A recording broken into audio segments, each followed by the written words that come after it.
എൻ്റെ പേര് ആർദ്രണീസ്. ഞാൻ SIP അബാക്കസ് ക്ലാസ്സിലെ ഒരു സ്റ്റുഡൻ്റാണ്. നിങ്ങൾക്ക് എല്ലാവർക്കും അറിയില്ല ഏപ്രിൽ 22 എന്താണ് സ്പെഷ്യൽ എന്താണെന്ന് വെച്ചാൽ ഏപ്രിൽ 22 വേൾഡ് എർത്ത് ഡേ ആണെന്ന് നിങ്ങൾക്കറിയാമല്ലോ. എന്തുകൊണ്ടാണ് വേൾഡ് എർത്ത് ഡേ ആചരിക്കുന്നതെന്ന് നിങ്ങൾക്കറിയാമോ? ഭൂമിയിൽ കാലാവസ്ഥയുടെ വ്യതിയാനം ഉണ്ടാകുന്നത് മരങ്ങൾ വെട്ടി നശിപ്പിക്കുന്നത് കൊണ്ടും പ്ലാസ്റ്റിക്കിൻ്റെ ഉപയോഗം മൂലവുമാണ്. ഇതുകൊണ്ട് നമ്മുടെ ഭൂമി നശിച്ചു കൊണ്ടിരിക്കുകയാണ്. ഭൂമി നമ്മളുടെ മാത്രമാണെന്നാണ് എല്ലാവരും വിചാരിച്ചിരിക്കുന്നത്. പക്ഷെ അങ്ങനെയല്ല.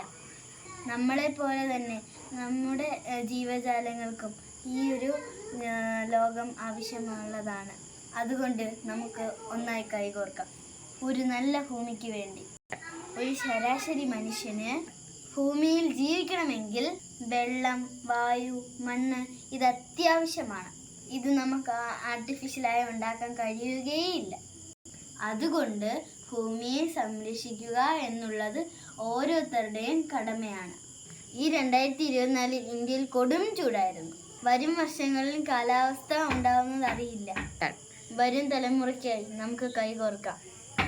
ഭൂമിയെ സംരക്ഷിക്കുക, മരങ്ങൾ വെച്ച് പിടിപ്പിക്കുക, പ്ലാസ്റ്റിക്കുകളെ നിരോധിക്കുക, ഭൂമിയെ സംരക്ഷിക്കുക.